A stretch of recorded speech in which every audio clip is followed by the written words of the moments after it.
சஞ்சீவி அவர்கள்ட்ட என்ன தொடங்கலான்னு. பட் ஒரு ஸ்ட்ராங் மெசேஜ் இல்லையா இன்னைக்கு சிஎம் அவர் அங்கே போகிறது, அதே குடும்பங்களை மீட் பண்ணுறது, அதே இடத்துக்கு போய் அதே இடத்துல நின்று பேசுறது, அண்ட் அந்த ஈவெண்ட்டையுமே அவர் ரீகால் பண்ணி பேசுகிறாரு. காவல்துறை அன்றைக்கே எனக்கு சொல்லியிருக்கலாமேன்னு கேட்குறாரு. What is the message he sending? கண்டிப்பா ஒரு பெரிய ஸ்ட்ராங் மெசேஜ் நீங்க சொன்ன மாதிரி. ஏன்னா ஒரு செப்டம்பர் மாசம் போகும்போது he was just a mere new leader, ஒரு பொலிட்டிக்கல் பார்ட்டியோடைய புது லீடர். இன்று போகும்போது ஒரு சீஃப் மினிஸ்டர், அதாவது தேர்தல் நடந்து முடிஞ்ச போறன்னு எதிர்பார்த்தது சற்று தாமதம். ஆனா மற்ற கமிட்மெண்ட்ஸ் இருந்தனால அவர் கொஞ்சம் தாமதமா போயிருக்காரு. போன மாசம் வந்து திருச்சி கிழக்கு போயிருந்தாரு மக்களுக்கு நிறைவேற்றுவதற்காக. இன்றைக்கு கரூர் போயிருக்காரு. சோ இன்னைக்கு வந்து நான் என்ன எதிர்பார்த்தேன் அப்படின்னா, பெருசா பொலிட்டிக்கலா பேச மாட்டார் அப்படின்ற மாதிரி எதிர்பார்த்தேன். ஏன்னா போகும்பொழுதே பாத்தீங்க அப்படின்னா ஒரு கமெமரேஷன் ஆஃப் தி கரூர் ஈவெண்ட், அந்த ஸ்டாம்பேட் அப்படின்றத எதிர்பார்த்தேன். ஏன்னா கருப்பு சட்டை அணிஞ்சிருந்தாரு. அதனால ஒரு ஃபர்ஸ்ட் செட் ஆஃப் ஸ்பீச் நான் எதிர்பார்த்தேன். ஆனா ஒரு பொலிட்டிக்கல் டாக்கா போவோம் அப்படின்ற மாதிரி நான் எதிர்பார்க்கல. திருச்சி ஈஸ்ட்ல பாத்தீங்க அப்படின்னா அதே மாதிரி பேசியிருந்தாரு. ஏன்னா நன்றி தெரிவிக்கும் கூட்டத்துல வந்து ஒரு பை எலெக்ஷனோட கேம்பெயின் மாதிரி போச்சு. சோ இன்னைக்கும் கிட்டத்தட்ட அந்த டோன், அந்த அவர் ஸ்பீச்சை முடிக்கும் போது பாத்தீங்க அப்படின்னா செஞ்சு விடுங்க திமுக அப்படின்ற மாதிரிதான் ஒரு ஸ்பீச்சை வந்து முடிக்கிறாரு. ஸ்டார்டிங்ல பாத்தீங்க அப்படின்னா ஒரு அந்த அதாவது சிபிஐ இன்வெஸ்டிகேஷன் போயிட்டு இருந்த போதிலும் வந்து சென்ற வாரம் மினிஸ்டர் ஆதவ அர்ஜுன் என்ன சொன்னாரோ அதோட டபுள் டைம்ஸ் ஒரு டெரிஃபிக்கான ஒரு ஷார்ப்பான ஸ்டேட்மென்ட் வேற வார்த்தையில சொல்லிருக்காருன்னு பார்க்க முடியுது. ஆமா. சோ ஒருவேளை சுப்ரீம் கோர்ட்டுக்கு திமுக அணுகாம இருந்து ஒருவேளை சுப்ரீம் கோர்ட் அந்த அப்சர்வேஷனை வெளிப்படுத்தல அப்படின்னா கூட ஒருவேளை சிஎம் டோன் டவுன் பண்ணிருக்கலாம். ஆனா சுப்ரீம் கோர்ட்டே சொல்லிடுச்சு இல்லையா, எந்த விதமான ஒரு பாரம் கிடையாது முதலமைச்சர் போறதுக்கு. அவங்க we can't interfere in what CM has to speak அப்படின்னு சொல்லும்போது அவங்களுக்கு டபுள் அமினிஷன் கிடைக்குது. அதனால இன்னைக்கு வந்து ஒட்டுமொத்தமா இந்த கேஸோட மெரிட்ஸ் எல்லாமே பேசிட்டாரு. சோ அப்படிதான் பார்க்கணும். சுப்ரீம் கோர்ட் என்னைக்குமே ஒரு ஃப்ரீடம் ஆஃப் ஸ்பீச்சுக்காக, ஒரு கருத்துரிமைக்காக நிற்கக்கூடிய ஒரு இன்ஸ்டிடியூஷனா நம்ம பார்க்குறோம். ஸோ அவங்க வந்து நம்ம யாரையுமே ரெஸ்ட்ரிக்ட் பண்ண முடியாதுன்னு ஒரு ஸ்டாண்ட் எடுக்கிறாங்க. ஹேவிங் செட் தட், இன்னைக்கு முதலமைச்சர் ஒரு காவல்துறையினுடைய தலைவராக இருந்து கொண்டு காவல்துறை மேலேயே ஒரு குற்றச்சாட்டு வைக்கிற ரீதியில பேசுறத எப்படி புரிஞ்சுக்கிறது? இல்ல அதான் கண்டிப்பா. ஏன்னா ஒரு வழக்கு சிபிஐ விசாரிச்சுட்டு இருக்காங்க. இந்த வழக்கு அந்த இன்சிடென்ட் பத்தி பேசிட்டு விட்டுருக்கலாம், அல்லது ரொம்ப டீப்பா இறங்காம அவர் தான் சார்ந்த இருக்கக்கூடிய ஒரு ஹோம் மினிஸ்டரா இருக்கக்கூடிய ஒரு சிஎம்ஏ இந்த மாதிரி ஒரு ஸ்டேட்மெண்ட், அவரு கீழே இருக்கக்கூடிய காவல்துறை மேல இப்படி ஒரு குற்றச்சாட்டு வைக்கிறாரு. அந்த கேஸோட எஃப்ஐஆர் பார்த்திருக்கோம். அந்த சம்பவம் நடந்த பிறகு பாத்தீங்க அப்படின்னா நிறைய பேர் ஒரு சீஃப் செக்ரட்டரியில இருந்து அந்த டிஎஸ்பி எல்லாருமே வந்து பேட்டி கொடுத்தாங்க. இந்த மாதிரி நாங்க ஒரு 500 மீட்டர்ஸ் முன்னாடியே ஸ்டாப் பண்ண சொன்னோம், ஆனா வந்து ஸ்டாப் பண்ணாம அவங்க கேட்காம அந்த லொகேஷன்ல வந்து பேசணும்னு சொல்லிட்டு பேசினாங்க சொல்லிட்டு நிறைய இந்த கேஸோட மெரிட்ஸ் அண்ட் டிமெரிட்ஸ் நிறைய விஷயங்கள் இருக்கு. சோ அதுக்குள்ள நம்ம போக விரும்பல. ஏன்னா ஸ்டில் ஒரு சப்ஜெக்ட் ஒரு சிபிஐ விசாரிக்கக்கூடிய கேஸ்.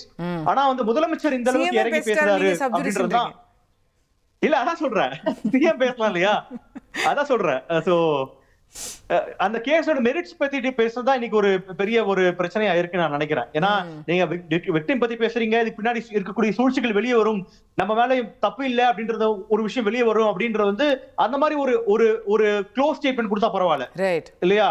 ஆனா ஒரு ஓபன் ஸ்டேட்மெண்ட் கொடுத்தா பரவாயில்ல. பட் இது ரொம்ப ஒரு டைரக்டான ஒரு ஷார்ப் அட்டாக்கான ஸ்டேட்மெண்டா இருந்தது. அதுதான் எனக்கு கொஞ்சம் ரொம்ப வினோதமா இருந்தது. ஏன்னா போன வாரம் ஆதவ அர்ஜுன் ஸ்டேட்மெண்ட் கொடுக்கும்போது பாத்தீங்கன்னா பல அப்போசிஷன் பார்ட்டி இன்க்ளூடிங் கூட இருக்கக்கூடிய கூட்டணி கட்சிகளே வந்து இந்த ஸ்டேட்மெண்ட் வந்து கண்டிச்சாங்க இல்லையா. கம்யூனிஸ்ட் கட்சி தலைவர்கள் சில பேர் அந்த ஸ்டேட்மெண்ட் கொடுத்துட கூடாது அப்படின்ற மாதிரி பேசினாங்க. ஆனா இன்னைக்கு முதலமைச்சரே அந்த ஸ்டேட்மெண்ட் கொடுத்திருக்காரு. சோ அது எப்படி பண்ணணும்னு பார்க்கணும். இன்னொரு பாத்தீங்கன்னா கடைசியில பேசும்போது பாத்தீங்கன்னா is making as enemy very clear. இந்த பை எலெக்ஷன் நடக்கிறதே காரணம் பாத்தீங்கன்னா கிட்டத்தட்ட 6 ஏடிஎம்கே சட்டமன்ற உறுப்பினர்கள் ரிசைன் பண்ணிருக்காங்க. ஆனா அவர் இந்த இடத்துல பாத்தீங்கன்னா திமுக முக்கியமான எதிரியாக்குறாரு இல்லையா, திமுக செஞ்சு விடுன்னு சொல்றாரு. So which is completely burying ADMK அந்த இடத்துல. சோ பொலிட்டிக்கலா பார்க்கணும்னா அந்த அப்படிதான் மெசேஜ் இருக்கு இதுல.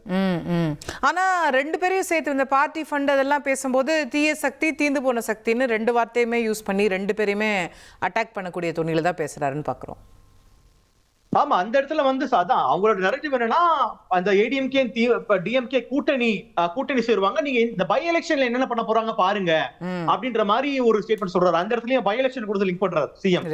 ஏன்னா அது which is actually expected இல்லையா. லைக் பை எலெக்ஷன் எப்படி நடக்க போகுது, ஒரு 3-way contest 4-way contest இருக்க போலதா அல்லது அண்டர்ஸ்டாண்டிங் ஏதாவது இருக்க போதான்ற மாதிரி பல்வேறு ஸ்பெகுலேஷன்ஸ் இருக்கக்கூடிய நேரத்துல சிஎம் அந்த இடத்துல இஸ் ட்ரைங் டு ஒரு adding fuel to the fire அப்படின்றப்போ சிஎம்ஏ பேசும்போது ஏதோ நரேட்டிவா மாறும். Election narrative DMK AIADMK okay, மக்கள் மத்தியில ஒரு நரேட்டிவ் வரும் இல்லையா, திமுக அதிமுக அந்த பை எலெக்ஷன்ல அண்டர்ஸ்டாண்டிங் இருக்குப்பா, தேர்ந்தா சந்திக்க போறாங்க போல இருக்கு அப்படின்ற மாதிரி ஒரு நரேட்டிவ் வந்து சிஎம் உருவாக்குறாரு டைரக்டா. அப்படின்ற போது நரேட்டிவ்க்கு என்ன ஒரு வேலிடேஷன் கிடைக்குது. ஓகே. ஓகே, கேட்போம், தொடர்ந்து பேசுவோம். திரு முஸ்தபா, இன்னைக்கு சிஎம் சொன்ன இந்த ஒரு ஸ்டேட்மெண்ட் ரொம்ப முக்கியமானதாக பார்க்கப்படுது. நாங்கள் கரூருக்கு நாமக்கல்லேருந்து போகும்போதே நீங்கள் சொல்லியிருக்கலாமே, அங்கே ஒரு பிரச்சனை இருக்குன்னு நீங்கள் சொல்லியிருக்கலாமே அப்படிங்கிறாரு. அது முதல்ல சரியான ஸ்டேட்மெண்ட்டா? காவல்துறை சொல்லலையா? இல்லை மேடம், நீங்கள் வந்து சிஎம் இன்னைக்கு சொன்ன ஸ்டேட்மெண்ட் வந்து ஏதோ போகிற போக்கில் ஒன்றும் நடக்காமல் சொல்கிற ஸ்டேட்மெண்ட்டாக நம்ம பார்க்கக்கூடாது. ஏன்னு கேட்டிங்கன்னா, இது ஏற்கனவே கரூரில் வந்து ஒரு பெரிய துயரம் நடந்து ஒரு குடும்பம் ஒரு பெரிய 41 பேர் இழந்து இதை வந்து பார்த்தீங்கன்னா உலகமே பார்க்கக்கூடிய ஒரு தொகுதியாக கரூர் தொகுதி பார்க்கப்பட்டது. அதை தாண்டி இதுக்கு வந்து அன்னைக்கு இருந்த திமுக அரசாங்கம் ஒரு ஆணையத்தை போட்டு அதை உடச்சி டெல்லிக்கு போய் இன்னைக்கு சிபிஐ வரைக்கும் போயிருக்கு. அப்போ சிபிஐ வரைக்கும் போயிருக்கு. ஸ்டில் இந்த கேஸு சிபிஐயில் ரன் ஆகிட்டு இருக்கு, விசாரணைக்கு உள்ளாகிட்டு இருக்கு. அப்போ முதலமைச்சர் ஏற்கனவே 2 வாட்டி அந்த விசாரணையில் ஆஜராயிருக்கிறார். அப்போ விசாரணைக்கு ஆஜரானவர் இந்த ஒரு கரூரில் போய் இந்த விகழ்வை பேசுறாருன்னு சொன்னா ஏற்கனவே விசாரணையில் இதை சொல்லியிருப்பாரு. அதை சொன்ன வெளிப்பாடு ஏன்னா நாளைக்கு வந்து மாறுபடும். விசாரணையில் போய் 6 மணி நீங்க ஏன் சொல்லலை, 2 நாள் நாங்கள் விசாரிச்சோமே, விசாரணைக்கு போனாரு, எப்படி விசாரிச்சாங்க, இப்படிதான் விசாரிச்சாங்கன்னு எதிர்கட்சி குற்றம் சாட்டுச்சு. அந்த அடிப்படையில் முதலமைச்சர் அவர்கள் 2 வாட்டி விசாரணைக்கு போகும்போது இன்னைக்கு நாட்டு மக்களிடம் சொல்றாருன்னா விசாரணையில் எதை சொன்னா மாறுபட்டதுனால விசாரணை என்ன நடந்ததோ இருந்த உண்மையை அங்க சொல்லியிருக்கா. இன்னைக்கு மக்களுக்கு தெரிஞ்சிருக்க இல்ல என்ன மாறுபட்டிருக்கு. ஏற்கனவே தொடர்ச்சியாக இல்ல, ஆனா அது ஃபேக்டாங்கிறதே கேள்வி எழுப்புறாங்க. இன்னைக்கு காவல்துறை என்ன வார்ன் பண்ணவே இல்லைங்கிறார் யாரு? சிஎம். இல்ல நீங்க வந்து காவல்துறை வார்ன் பண்ணவே இல்லையா? இல்ல அவர் வார்ன் பண்ணலன்னு சொல்றாரு. ஏற்கனவே நீங்க நான் சனிக்கிழமை பிரச்சாரத்துக்கு போனேன், இந்த பிரச்சாரத்தை தடை செய்யணும். ஏற்கனவே திமுக பிரச்சனை இருந்துச்சு, பொலிட்டிக்கலா மைலேஜ் இவருக்கு கூடுது, தமிழ்நாட்டு மக்கள் மத்தியில் ஏகோதிபத்திய ஆதரவு வந்து மரியாதைக்குரிய முதலமைச்சருக்கு வருது, மக்கள் வந்து பாத்தீங்கன்னா கொத்து கொத்தா கூடுறாங்க. இவங்க என்னதான் தவறா வந்து விமர்சிச்சாலும் இல்ல. ஆனா அன்னைக்கு இந்த சம்பவம் நடந்த பிறகு நம்ம சஞ்சீவி கூட சொன்னது போல நிறைய அரசு அதிகாரிகள் விளக்கம் கொடுத்தாங்க. அப்போ அன்னைக்கு அங்கிருந்த டிஎஸ்பியும் அங்கிருந்த காவல்துறை அதிகாரிகளும் they are on record saying நாங்க தாவேகா கிட்டயும் விஜய் அவர்கள் கிட்டயும் சொன்னோம், ரொம்ப கிரவுடு ஸ்வெல் ஆகுது, ஒரு 50 மீட்டரோ 100 மீட்டரோ 500 மீட்டரோ அதுக்கு முன்னாடியே நின்று பேசிட்டு போயிருங்க நாங்க சொன்னோம். நாங்க அந்த இடத்துக்கு தான் போவோம் அவங்க அடம் பிடிச்சாங்க. This is statement on record by officers. நீங்க வந்து பாத்தீங்கன்னா தூத்துக்குடி பிரச்சனையில இதே காவல்துறை மேல தவறு செஞ்சாங்கன்னு தீர்ப்பு வந்திருக்கு. இருக்கட்டும் சார். இல்ல நான் வந்து காவல்துறை அன்னைக்கு கொடுத்த ஸ்டேட்மெண்ட் அந்த காவல்துறை சிஎம் இன்னைக்கு கொடுக்கிற ஸ்டேட்மெண்ட்டை கான்ட்ராஸ்ட் பண்றாங்க. அப்ப வந்து சிஎம் அப்ப காவல்துறை போய் சொல்லுச்சா? காவல்துறை அந்த டைம்ல எந்த கரூருக்கு எந்த கம்பெனி சொல்லிருக்கோ அந்த கம்பெனிக்குள்ள ஸ்டேட்மெண்ட் கொடுத்திருக்காங்க. அத தான் அவர் வந்து அந்த இடத்துல வந்து பாத்தீங்கன்னா கோட் பண்றாரு. சார், நீங்க திமுகவை எதிர்க்கிறது, திமுகல இருக்கிற நபர்களை எதிர்க்கிறது ஒரு விதம், காவல்துறை as a force மேல குற்றம் சாட்டுறது வேற விதம். நீங்க கேட்டிங்கனா இங்க ஏன்னா அந்த காவல்துறை இன்னைக்கு உங்க காவல்துறை, நம்ம காவல்துறை, நம்ம காவல்துறை அந்த அதிகாரிகள் யாரு, அங்க தவறு செய்த அதிகாரிகள் அவங்க யாரு கட்டுப்பாட்டுல இருந்தாங்க, அவங்க யார்கிட்ட கீழ பணி செஞ்சார்கள். இன்னைக்கு 40 இல்ல சார். அப்ப நீங்க என்ன சொல்றீங்க, டிஎஸ்பி வந்து முன்னாடியே பேசிட்டு போயிருங்க சார்னு சொல்லவே இல்லையா? மேடம் ஒரு இடத்துல இன்னைக்கு சிஎம் வந்து நாடகம்ங்கறார், எங்களை நீங்களே அங்க கூட்டிட்டு போற மாதிரி ஒரு நாடகம். இதுதானே நடந்திருக்கு.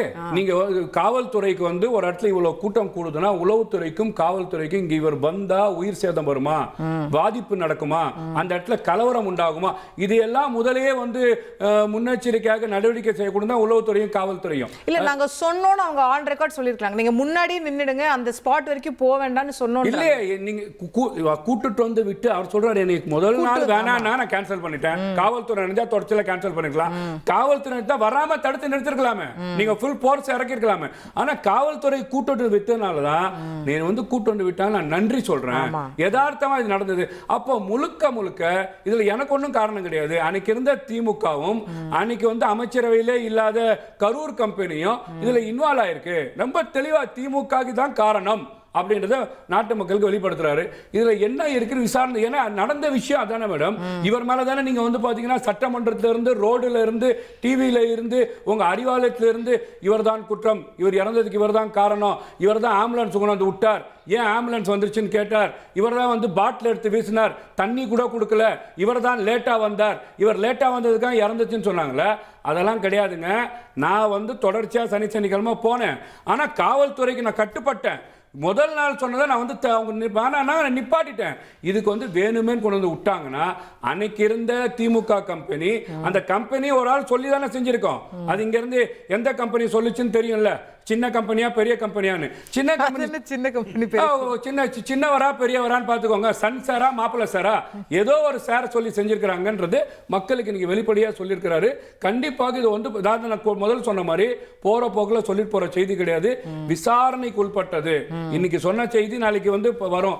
இதே தான் வந்து விசாரணை சொல்லியிருக்காரு நான் பார்க்குறேன். ஓகே, கேட்போம். திரு மனுஷபுத்திரன் அவர்கள் நம்மோட இணைகிறார். நான் அவர்கிட்ட கொண்டு போகணும்னு நினைக்கிறேன். இதுல பெரம்பலூர்ல திரும்பி போன தாவேகா கரூர்லயும் திரும்பி போக தயாரா தானே இருந்திருப்போம், எங்களுக்கு அந்த வார்னிங்கை கொடுத்துருக்கலாமேன்றாங்க. There is a precedence to it. அப்போ அங்க இருக்கிற அதிகாரிகள் சொல்லலைங்கிற ஒரு பாயிண்ட் தானே வருது.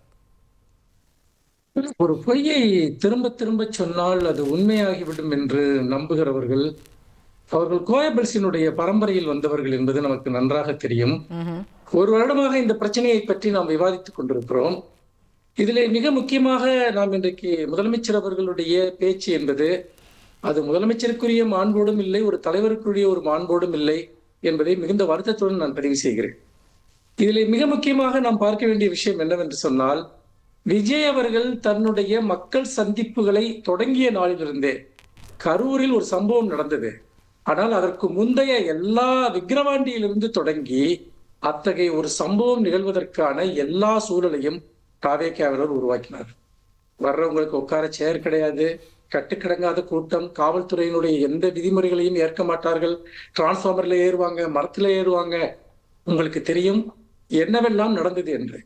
ஒவ்வொரு துறையும் காவல்துறை கட்டுப்பாடுகளை விதிக்கிற போது, எச்சரிக்கிற போது திமுகவினுடைய காவல்துறை எங்களை ஒடுக்குகிறது, அடக்குகிறது, எங்களை மக்களை சந்திக்க விடாமல் தடுக்குகிறது, எங்களுக்கு மட்டும் சிறப்பு விதிமுறைகளை எல்லாம் ஏற்படுத்துகிறார்கள் என்று பிரச்சாரம் செய்தவர்கள் இவர்கள்தான். இதுல இங்கே இவர் சொல்லக்கூடிய ஒரு விஷயம், இல்ல அப்படி இருக்கிறவங்க சேஃப்டி கன்சர்ன் சொல்லும்போது ஏன் பெரம்பலூர்ல திரும்பி போனோம்? they have done it. காவல்துறைக்கு கட்டுப்பட்டு தான் நாங்க திரும்பி போனோம்ன்றாங்க. ஆனா கரூர்ல எங்களுக்கு சொல்லலன்றாங்க. ஏன் இப்படி பார்க்க மாட்டீங்களா? பெரம்பலூர்ல வந்து பாத்தீங்கன்னா காவல்துறை பேச்சை கேட்டவர்கள் கரூரில் அவர்கள் பேச்சை கேட்கவில்லை என்று பார்க்க மாட்டீர்கள். எனக்கு புரியல. அதுக்கு முன்னாடி வாட் இஸ் தி ரீசன்? கரூர்ல மட்டும் கேட்காம இருக்கிறதுக்கு என்ன ரீசன் இருக்க முடியும்? அதுதான் வந்து பாத்தீங்கன்னா மிக தெளிவாக எல்லா ஆவணங்களும் இருக்கின்றன. அவங்க வந்து கரூர் மேம்பாலத்திலிருந்து விஜய் அவர்களுடைய வண்டி, அதாவது நீங்க ஒரு கேள்வியை கேட்க மாட்டேங்கிறீங்க, 7 மணி நேரம் அவர் ஏன் தாமதமாக வந்தாருங்கிற கேள்வியை யாரும் கேட்க மாட்டேங்கிறீங்க. ரெண்டாவது விஷயம், அந்த தாமதத்துக்கான காரணத்தை இன்னைக்கு வரைக்கும் அவங்க சொல்லியிருக்காங்களா? எதுக்காக அவ்வளவு நேரம் எடுத்துக்கிட்டாங்க? இன்னைக்கு வந்து அதே திருச்சியில இருந்து வர்றாரு இல்லையா சிஎம் வந்துட்டு, அவருக்கு இதெல்லாம் நடக்கல, மக்கள் வழியெல்லாம் ஏன் கூடி நிக்கல? அப்ப அது ஆர்கனைஸ் பண்ணப்பட்ட ஒரு கூட்டம், மக்கள் கூட்டம். இன்னைக்கு அப்படி எதுவுமே இல்லையே. அன்னைக்கு வந்து நாங்க எவ்வளவு வேணாலும் வருவோம், அவ்வளவு வேணாலும் காவல்துறை வந்து பாதுகாப்பு கொடுக்கணும்னு சொன்னாங்க இல்லையா? இப்ப நான் கேட்கிறேன் வந்து இன்னைக்கு வந்து 5000 பேருக்கு தான் நீங்க டோக்கன் கொடுக்குறீங்க வர்றவங்களுக்கு. ஏன் மக்களை அனுமதிங்க, உங்கள்கிட்ட தான் காவல்துறை உங்க கையில இருக்கு, எவ்வளவு பேர் வேணாலும் வாங்க, காவல்துறை வந்து பாத்தீங்கன்னா நீங்க அனுப்பணும்னு சொல்லுங்க. அன்னைக்கு திமுக மீது அந்த பழியை நீங்க போடுறீங்க இல்லையா?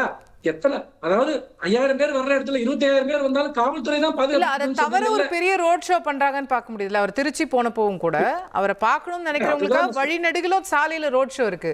ஸ்பீச்சுக்கு மட்டும் தான் அவங்க ஆர்கனைஸ் பண்ணி 5000 பேர். நான் திரும்பவும் சொல்றேன், அவர் வந்து ஒரு பெரிய சூப்பர் ஸ்டாரா நம்புறாரு. 5000 பேர்னு ஏன் ரெஸ்ட்ரிக்ட் பண்ணணும்னு நான் கேட்கிறேன். ஏன் வந்து பாத்தீங்கன்னா உங்கள்ட்ட காவல்துறை இருக்கே, ஏன் நீங்க அதை பண்ணல? ஏன் எங்கேயுமே மக்கள் கூட்டம் வந்து உங்களை அப்படி வந்து பின்தொடர்ந்து வரல? இன்னைக்கு அன்னைக்கு பின்தொடர்ந்து வந்தாங்களா இல்லையா வந்து விஜயோட வாகனத்தை? இங்கே யாரு விஜயோட வாகனத்தையும் பின்தொடர்ந்து வரல? அன்னைக்கு அங்க கூடி இருந்தவங்க, பின்தொடர்ந்து வந்தவங்க எல்லாம் சேர்ந்து அன்எக்ஸ்பெக்டடா ஒரு கூட்டம் நடக்குது. அந்த இடத்துல காவல்துறை அதிகாரிகள் 50 மீட்டருக்கு முன்னாடி இங்க நிறுத்திருங்க, இங்க வந்து பாத்தீங்கன்னா அங்க வந்து ரொம்ப நெரிசல் ஜாஸ்தியா இருக்குன்னு சொல்றாங்க. இல்ல எங்களுக்கு இங்க விசிபிலிட்டி இல்ல, அங்க போறோம்னா அங்கதான் இந்த கேமரா எல்லாம் செட் பண்ணி வச்சிருக்காங்க, அப்போ இங்கதான் நாங்க அங்கதான் போய் பண்ணுவோம்னு அந்த கூட்டத்தை தள்ளிக்கிட்டே முன்னாடி வர்றாங்க. இது எல்லாமே ஏற்கனவே 100 முறை பேசின விஷயம்.